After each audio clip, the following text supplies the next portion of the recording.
Olá, essa é a disciplina de Cultura Política e Capital Social. Eu sou o professor Rodrigo Stumpf Gonzalez. Essa é a nossa terceira aula e hoje vamos falar dos fundamentos da cultura política. Um desses fundamentos vem das teorias oriundas da psicologia social, em especial o comportamentalismo, que também é às vezes chamado de behaviorismo. O behaviorismo foi desenvolvido a partir de uma teorização do início do século XX como uma nova vertente da psicologia e que foi um dos fundamentos da noção de psicologia social. Ou seja, a psicologia deixa de se centrar no estudo clínico de problemas individuais, como na tradição de Freud, e passa a analisar o comportamento de coletivos. Um outro fundamento desta noção de comportamentalista é a análise empírica, ou seja, a preocupação de analisar o comportamento dos indivíduos a partir de um processo de observação do comportamento concreto e não, digamos, do processo de introspecção típico da versão freudiana, em que paciente e terapeuta discutem as questões.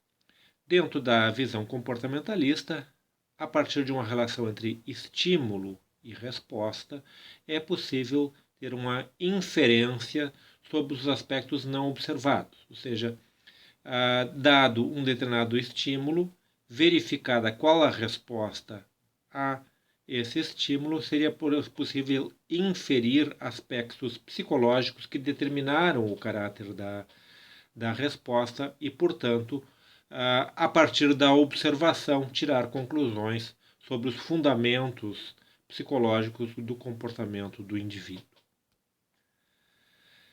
Isso fez com que a análise psicológica passasse a se preocupar com a questão de coleta de dados, ou seja, de análise empírica como fundamento da discussão do comportamento individual.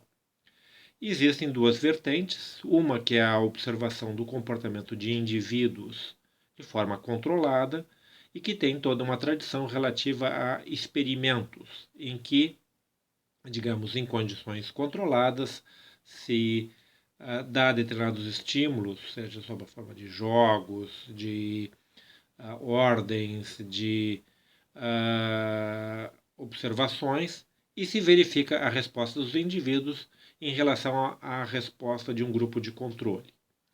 Para o que nos interessa, que é o aspecto social, se passou a trabalhar com amostra de populações, em que o principal tipo de instrumento é o survey, ou seja, o uso de questionários, principalmente com perguntas fechadas, ou seja, um conjunto de perguntas para as quais há uma pré-codificação das respostas possíveis, e o uso de escalas de medição. Algumas das escalas mais conhecidas são as escalas de Likert, as escalas de Thurston, ou as escalas de Gutmann, entre outros, que provavelmente alguns de vocês tenham estudado em disciplinas relativas a métodos de pesquisa ou de teoria da sociologia.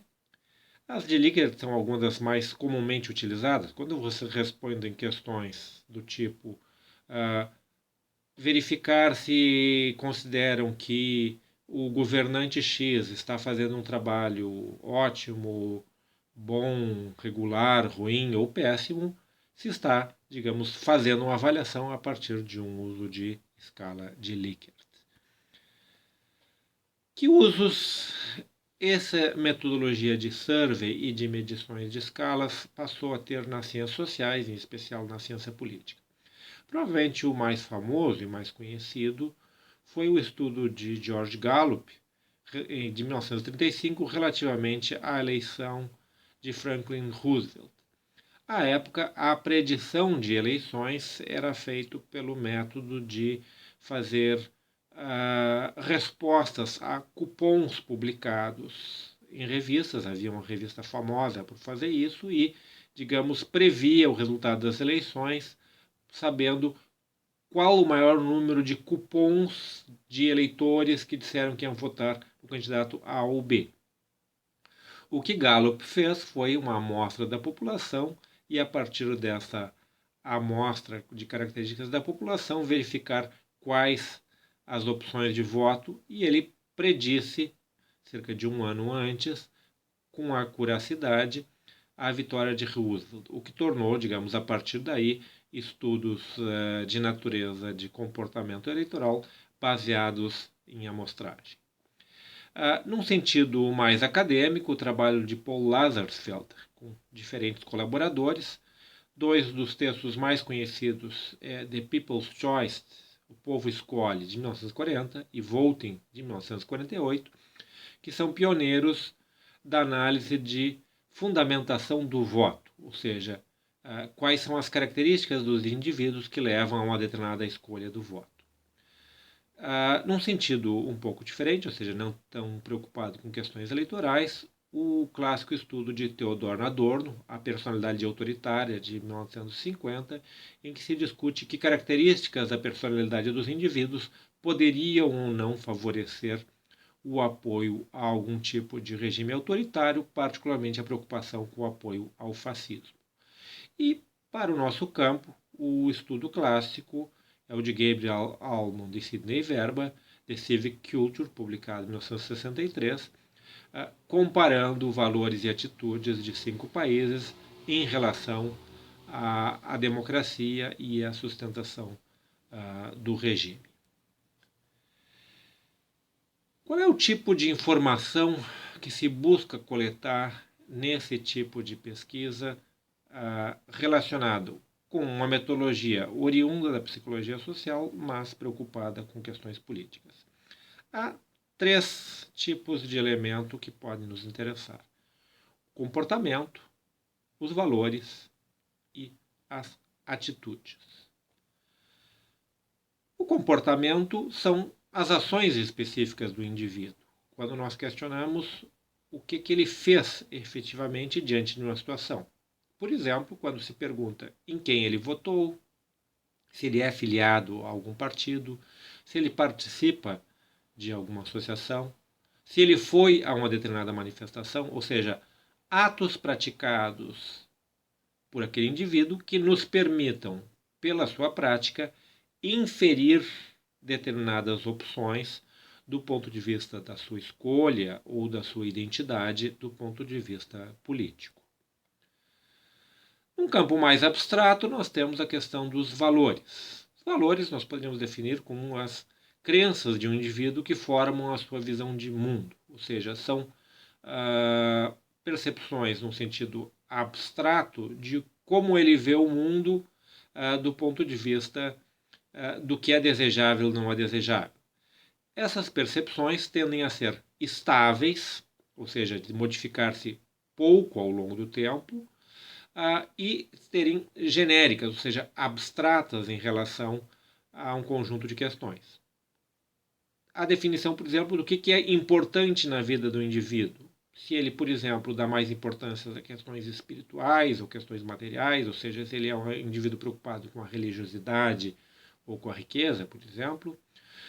O que ele define como sendo o bem e o mal, ou o bom e o ruim, ou seja, as percepções do indivíduo em relação ao modelo de sociedade e ao modelo de vida que ele considera ideal e que, de alguma forma, determinam as suas escolhas ao longo da vida. Num sentido mais estrito estão as atitudes, que aqui tem um sentido completamente diferente da noção de atitude que a gente às vezes utiliza popularmente, atitude como ação do indivíduo. Nesse caso, a atitude é uma percepção subjetiva sobre um objeto específico, ou seja, percepções mais ou menos duráveis, ou seja, elas têm talvez uma durabilidade, uma certeza menor do que os valores costumam ser para toda a vida, as atitudes podem ter uma certa estabilidade, mas elas podem mudar ao longo da vida, e elas tendem a ser menos abstratas que os valores, ou seja, a atitude é em relação a um objeto específico. As atitudes dão o parâmetro para o comportamento do indivíduo. Elas são aquilo que influi em como ele vai reagir a um determinado estímulo. Tem uma base nos valores, mas de alguma forma também tem uma interferência das experiências ao longo da vida do indivíduo. Pensemos, digamos, se um indivíduo tem entre os seus valores um grande apego ao esporte, uma paixão pelo futebol como algo fundamental na sua vida, a atitude é respeito a um objeto específico, ou seja, como ele reage, por exemplo, diante de um determinado jogo, ou se o time dele fez um gol ou não fez um gol, ou seja, o tipo de resposta que ele dá a uma situação específica é mais no sentido de uma atitude. Se ele responde, digamos, à gozação da derrota no dia seguinte de uma forma amigável e com humor, ou se ele responde de uma forma raivosa e com violência, isso é efeito, digamos, de uma atitude que determina um determinado comportamento. O conceito de atitude, na sua formação, conleva diferentes dimensões na sua formação. Normalmente se divide em pelo menos 3 dimensões que formam as atitudes. Uma dimensão cognitiva, uma dimensão afetiva e uma dimensão comportamental.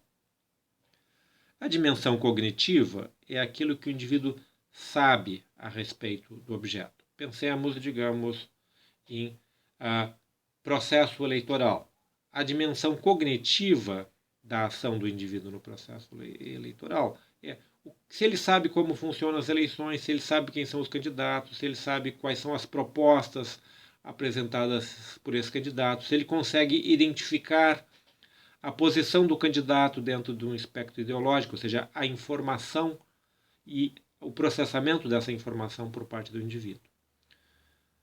O aspecto afetivo é um aspecto mais subjetivo, ou seja, como ele se sente em relação àquela situação. Se sente confortável, se sente desconfortável, ele tem uma empatia com aquele candidato, ele tem um ódio daquele candidato, ou seja, é um aspecto de natureza mais na relação emocional. O aspecto comportamental tem a ver com a reprodução no presente ou no futuro de padrões passados. Ou seja, se o indivíduo votou sempre num determinado partido ou sempre num determinado candidato, isso gera um padrão que pode gerar uma atitude de continuar reproduzindo aquele comportamento devido a essa atitude. É bom lembrar que essas diferentes dimensões nem sempre andam juntas. Há uma teoria do que se chama de dissociação cognitiva, ou seja, muitas vezes o indivíduo tem informações, mas as ignora por uma questão afetiva, ou eventualmente mantém um comportamento por reprodução, simplesmente por costume, sem levar em conta aspectos cognitivos, ou seja, nem sempre pode que em alguns indivíduos o aspecto cognitivo, afetivo e comportamental ande junto, mas também é possível que haja conflito entre essas dimensões na formação de atitudes que de alguma forma depois influenciam o comportamento real de cada indivíduo. E aí nós chegamos ao nosso conceito de cultura, que aqui é um agregado de natureza estatística em relação ao conjunto de indivíduos que têm esses valores e atitudes. A cultura aqui poderíamos definir como um padrão de comportamento e de valores que é dominante em uma região, em um país ou em um grupo social de forma estável no tempo. Ou seja, nesse sentido, a cultura, como esse padrão cultural, pode ter tanto uma característica no sentido geográfico, ou seja, um padrão cultural de um país ou padrão cultural de um estado. Os gaúchos, por exemplo, costumam se orgulhar das suas tradições, dos seus valores históricos, ou seja, isso identificaria uma cultura, uma subcultura específica dentro de um país maior. Ou poderíamos falar de uma cultura de um determinado grupo social que necessariamente não se identifica pela sua posição geográfica, mas, digamos, por um conjunto de tradições. Comunidade católica, uma comunidade judaica, por exemplo, podem se considerar como pertencentes a um determinado padrão cultural que é combinado, independente de onde o indivíduo vive, por questões de manutenção de tradições ao longo do tempo do conjunto de pessoas que pertencem àquele grupo social. Quando o objeto que nós estamos estudando em relação a esses padrões de comportamento é a política, então nós estaríamos falando de uma cultura política, ou seja, um padrão de comportamento de valores referente ao objeto política. A cultura política, portanto, para o nosso estudo, é um padrão de comportamento de valores que é relacionado às instituições e às práticas políticas, ou seja, a relação dos indivíduos em termos de valores, de atitudes, de comportamento, às instituições políticas e às ações políticas cotidianas. Ele tende a ser durável, ou seja, as pessoas não mudam de posição o tempo todo, mas ele é dinâmico, ou seja, ele pode ser alterado ao longo da vida ou, dependendo da pessoa, ao longo de um determinado período de tempo. Esse padrão cultural tende a ser transmitido entre indivíduos de diferentes gerações e de diferentes grupos através daquilo que nós chamamos de socialização. A socialização política é uma forma de transmissão de padrões de comportamento de valores relacionados às instituições e práticas políticas. Por exemplo, digamos, se um determinado grupo familiar tende a apoiar um partido ou um determinado grupo político, tende a transmitir aos seus filhos e a outros membros da família essa identidade. Digamos, um determinado grupo social tem uma relação histórica com um grupo sindical ou com uma determinada ideologia, tende a tentar reproduzir entre as suas pessoas mais próximas essa identidade ao longo do tempo. Então, a socialização política é, num certo sentido, a reprodução no tempo de padrões de valores e de comportamento entre pessoas. Não existe uma única teoria no campo da psicologia, da ciência política, de como se dá esse processo de socialização política. Há diferentes teorias e combinações. Inicialmente, se deu grande importância à infância como fase formativa fundamental. Principalmente a partir dos primeiros estudos da psicologia, e Freud tem a sua importância, se considerou que a primeira infância e a relação com a família seriam o grande fator de determinação de valores do indivíduo, em que a família reproduz os seus valores nos seus filhos. Outros estudos tendem a reforçar a diferença de fases na vida do indivíduo, ou seja, as diferenças entre infância, entre juventude, entre idade adulta, entre a idade adulta madura e de papéis que o indivíduo ocupa na sua vida nessas diferentes fases. O psicólogo Erik Erikson é um dos autores que desenvolve essa teoria, e, havendo mudança de papéis e de influências nas fases da vida do indivíduo, ele também poderia sofrer mudanças nos seus padrões de comportamento de valor.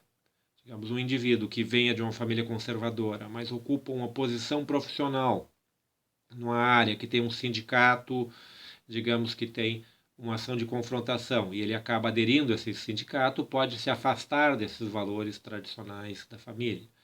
Ao contrário, um indivíduo que vem de uma família com valores mais progressistas ou de defesa da transformação social, ou, como os americanos dizem, de forma mais liberal, mas passa a ocupar uma profissão e um espaço na sociedade relacionado com grupos sociais mais conservadores, pode aderir a esses valores. Então, essa ideia é de que o indivíduo, de acordo com a sua vivência, ao longo da vida, ele pode ter alterações de comportamento, de valores e de atitudes.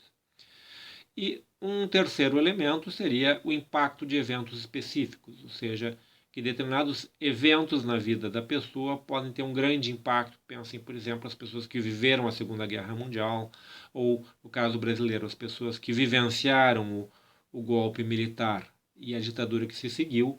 Digamos, esses eventos específicos podem modificar a trajetória da vida do indivíduo, seus valores e atitudes. Pensem, por exemplo, numa série de jovens que oriundos de famílias tradicionais e que teriam uma trajetória, digamos, talvez de continuidade desses valores. Um exemplo talvez seja a nossa ex-presidente Dilma Rousseff, que, vindo de uma família tradicional, o impacto dessa situação, que foi a ditadura militar, fez que se modificasse totalmente a sua trajetória de vida e levou a uma adesão a um padrão de valores de comportamento bastante diferente daquele do meio social do qual era oriunda. Uma outra discussão do ponto de vista da questão da socialização política é se ela é um processo natural ou se ela é um ato deliberado. A transmissão de valores familiares ou, digamos, dentro de um grupo social tende a ser naturalizada como um processo de reprodução da sociedade. Processos de educação cívica, ou seja, quando a escola passa a ter um papel de formação dos valores políticos do indivíduo, para alguns é considerado como parte de um processo natural de reprodução das instituições do país, mas outras teorias criticam como reprodução de ideologias, ou seja, de que a classe dominante utiliza esses instrumentos, escolas, partidos, meios de comunicação, como forma de reprodução da ideologia da classe dominante. Portanto, há um conflito de interpretações sobre se a socialização é um processo natural ou é um processo em que se incutem valores no indivíduo e se esse processo pode ter elementos positivos ou se é uma distorção do processo social. Em conclusão, a cultura política estuda como os valores e as atitudes dos indivíduos influenciam no comportamento político e como isso impacta no funcionamento das instituições. É, portanto, a partir dessa influência da psicologia social e de outras metodologias, uma abordagem empírica, ou seja, busca que as suas interpretações sejam baseadas em dados, e esse empirismo é baseado no indivíduo, ou seja, o ponto de coleta de informação sobre valores e atitudes que compõem a cultura tem como base de amostragem o indivíduo, aquilo que se chama de individualismo metodológico, e, como dito anteriormente, um dos principais instrumentos, o survey. Eu peço que leiam os textos disponibilizados, comecem a pensar nas tarefas à disposição e até a próxima aula.